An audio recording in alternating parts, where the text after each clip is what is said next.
Hello friends, आपका हमारे channel tax with global में स्वागत है। और आज हम पढ़ने वाले हैं section 27 of CGST act, that is special provisions relating to casual taxable person और non resident taxable person. Non resident taxable person और कैजुअल टैक्सेबल पर्सन, इन दोनों पर क्या क्या स्पेशल प्रोविजंस हैं वो इस सेक्शन में बताया है, वो आज हम पढ़ने वाले हैं। तो सबसे पहले तो हमें पता होना चाहिए कि कैजुअल टैक्सेबल पर्सन या फिर नॉन रेजिडेंट टैक्सेबल पर्सन कौन होता है।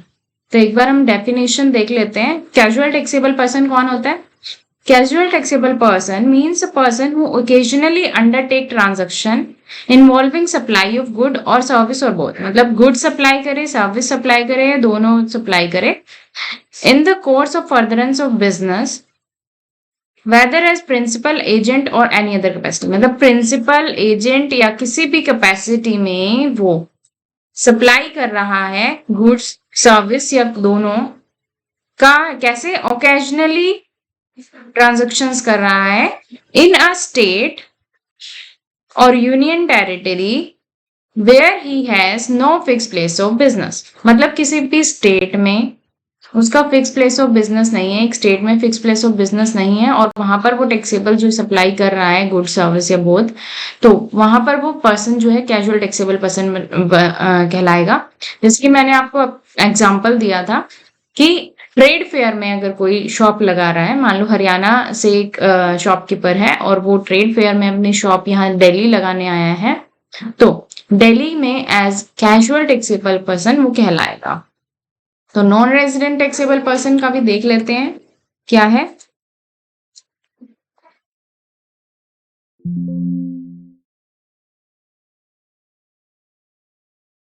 Non resident taxable person, non resident taxable person कौन होता है? Means a person who occasionally undertake transaction involving supply of goods और सर्विस और both whether as principal agent or any other capacity but has no fixed place of business or residence in India, मतलब यहाँ पर India में ना तो उसको कोई फिक्स प्लेस ऑफ बिजनेस है ना रेजिडेंस है और वो इंडिया में टैक्सेबल मतलब सप्लाई कर रहा है गुड्स सर्विस और बोथ की, तो वो नॉन रेजिडेंट टैक्सेबल पर्सन कहलाएगा।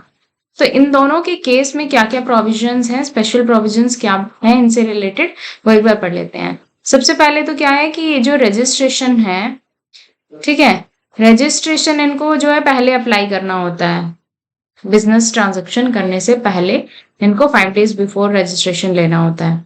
तो जो रजिस्ट्रेशन है, सर्टिफिकेट ऑफ रजिस्ट्रेशन है, वो जो है इनको मिलता है या तो जो भी इन्होंने एप्लीकेशन पीरियड स्पेसिफाई किया है एप्लीकेशन में वो, या फिर 90 days, जो भी अर्लियर है, विच एवर इज अर्लियर, उतने ही दिन के लिए ट्रांजैक्शन मतलब रजिस्ट्रेशन मिलता है। लाइक जो है अगर रजिस्ट्रेशन जो है 10 days के लिए ही आपने अप्लाई किया है तो 10 days के लिए मिल जाएगा।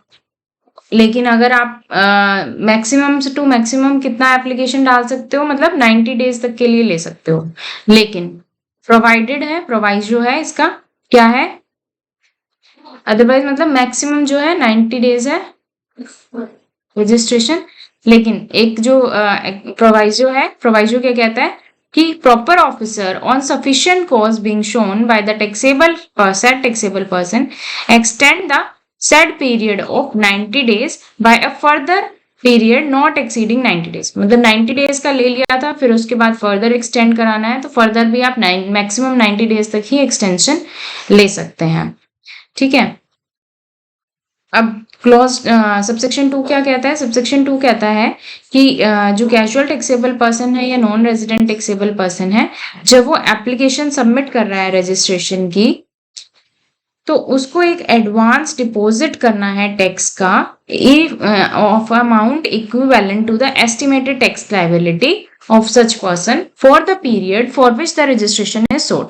मान लो हमें 10 दिन के लिए रजिस्ट्रेशन लेना है, दिल्ली में 10 दिन के लिए जो है ट्रेड फेयर लगना है, हमें वहां अपनी शॉप लगानी है, तो 10 दिन के लिए जो है हमें रजिस्ट्रेशन चाहिए। तो 10 दिन में हमारी कितनी एस्टिमेटेड टैक्स लायबिलिटी होगी वो हमें जो है एप्लीकेशन के टाइम पर ही पे करनी होगी।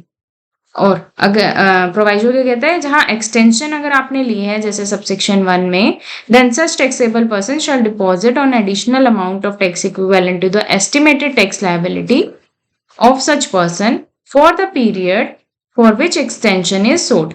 अगर एक्सटेंशन मान लो 90 डेज के बाद फिर से हमने 90 डेज के एक्सटेंशन लिए, तो उन 90 डेज में फिर फर्दर हमारी क्या टैक्स लायबिलिटी बनेगी, वो फिर हमें एक्सटेंशन के टाइम पे करनी पड़ेगी। और जो भी अमाउंट हम पे करेंगे, जो सबसेक्शन 3 कहता है, जो अमाउंट डिपॉजिट करेगा जो है, shall be credited to the electronic cash ledger of such person। उस पर्सन के इलेक्ट्रॉनिक कैश लेजर में क्रेडिट कर दिया जाएगा और वो उसे जो है यूज कर सकता है, यूटिलाइज कर सकता है in the manner provided under section 49। Section 49 के अकॉर्डिंग वो उसको यूज कर सकता है। तो क्या क्या हमने पढ़ लिए हैं कैजुअल टैक्सेबल पर्सन से। सबसे पहले तो रजिस्ट्रेशन की बात करें तो उसको रजिस्ट्रेशन के लिए पहले अप्लाई करना होता है एटलीस्ट 5 डेज बिफोर, ठीक है।